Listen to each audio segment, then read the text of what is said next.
everyone. It is time for CT Style. I'm Teresa Dufour. And I'm Kristafer. Thank you for watching. Hopefully you're having a nice Tuesday so far. How are you doing today, Teresa? Doing fantastic. It's still a little chilly out. Hopefully the weather starts to improve, but all in all, looking good. We have a great show planned for you today. In fact, we have Natalia Arroyo here. She is the Youth of the Year at the Waterbury Boys and Girls Club. There she is. There she is. Look at her. She was just named a couple weeks ago, and we're going to hear from her. And they're also having a really big party coming up this Thursday for the Boys and Girls Club. It's their awards ceremony, a little bit of a fundraiser there.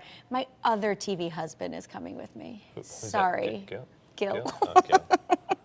So I'm my other TV husband. I'm like your ex-TV husband now? I have two TV husbands. You're such a cheater. You can come too if you want. Thank you, Teresa. So nice invited. of you. Thank you. It's going to be a fun night. Still some tickets are available. We're going to talk to them coming up a little later in the show. Well, when I hear party, I think Gil Simmons. So you guys are lucky to have him there because that guy can dance, that's for sure. Now, we want to shout out our fan of the day, Dalton Clark. He posted on our Facebook, "Good morning, CT Style. Your show is awesome." Look at him. He's so happy He's about happy. CT Style.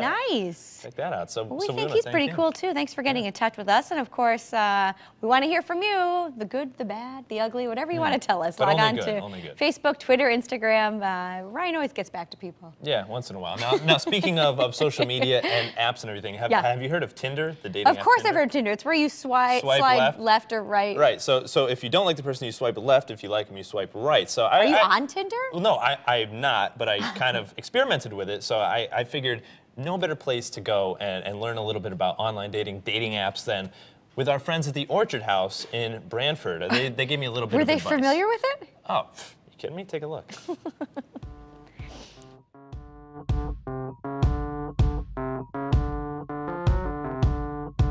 When it comes to finding love, there is no better place to look than the Orchard House Day Center in Brantford.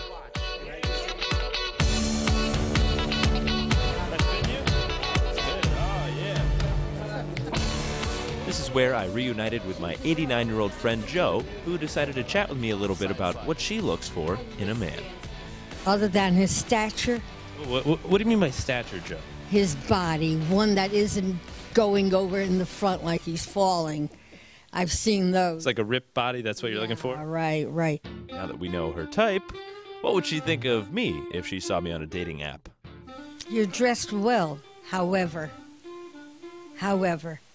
I have got to speak with you so that I know what you are full of.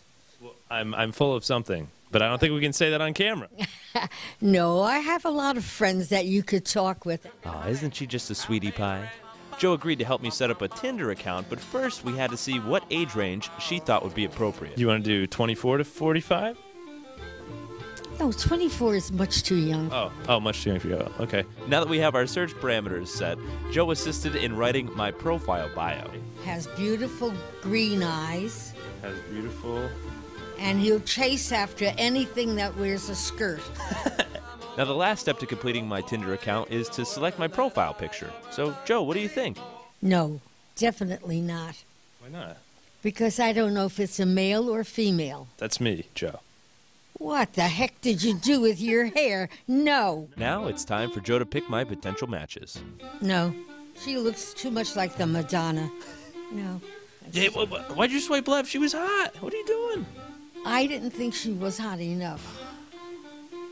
She's got real full lips, didn't she? A lady with 3 heads. Nah, she's trying to be too sexy, right? You're right. We don't go for that sex bit. Amanda's got too much showing. Why do you want to see that? All right. I think she's pregnant. No, that's probably not a good thing, right? No.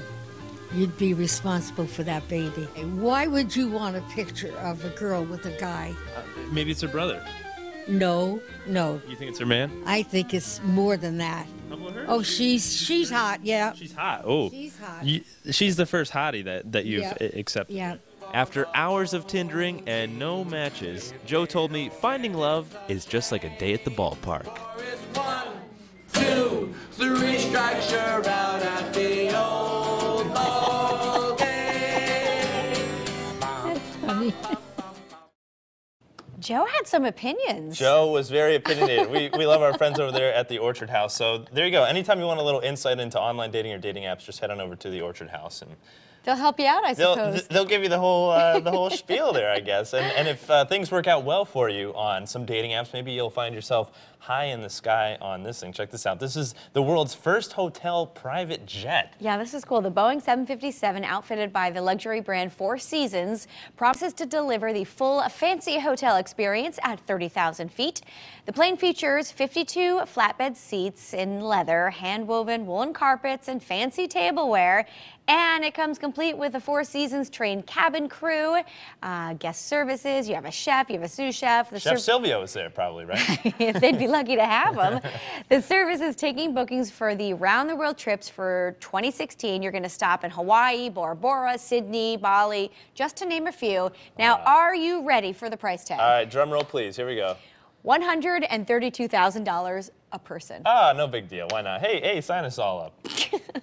Seems like a nice experience. Who would do that? That's $132,000? If you have money to blow, I guess.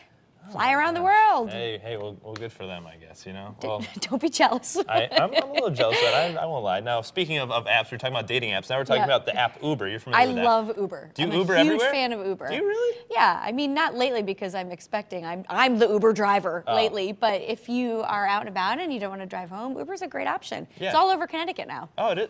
Yeah, so that's the thing where you just dial it up and somebody picks you up. You just get the app and you find the driver, the license plate number. And they take you home. Take you home. All right, well, very cool. An Uber customer says that she got a $16,000 bill from Uber. That's pricey.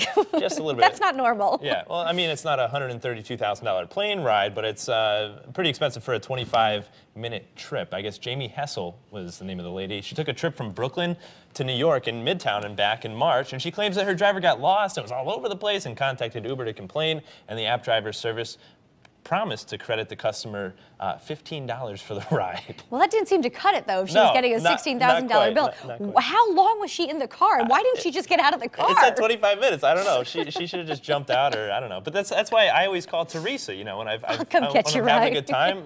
Forget Uber. Just call Teresa. She'll hook you up. But the company apologized, and they took care of the bill. It was obviously not accurate, but... They did their thing. Hey, speaking of times that you might be out having a little too much to drink, a man from Canada has invented a high-tech interactive beer pong table. How are you at beer pong? I'm the beer pong king, obviously. Look at that one, though. It lights up. That's pretty cool. It's got LED lights, a ball washer, because every thing out there needs a ball washer. Every beer pong table needs a ball washer. And it has a touch-sensitive tabletop to keep score for you. Now, began back in 2013. He won an online contest. The guy's name is Jeff Nybo, and you could look that up if you need more info. He took it to Kickstarter to try and get some funds, and that seems to be the way to go these days. It sells up to $400. Yeah, for the do-it-yourself one, or to get the fully furnished, created one, it's $1,800. So there you go. Talk about expensive things today. $1,800 for a beer pong. Frat house, right? Oh my gosh, I could think of a lot better ways to spend $1,800. That's very true than a beer pong table. Yeah. Just the old-fashioned one seems to work fine. Yeah. Well, on that note, we should go style spin. Maybe we'll have some beer pong on the show today. Who knows?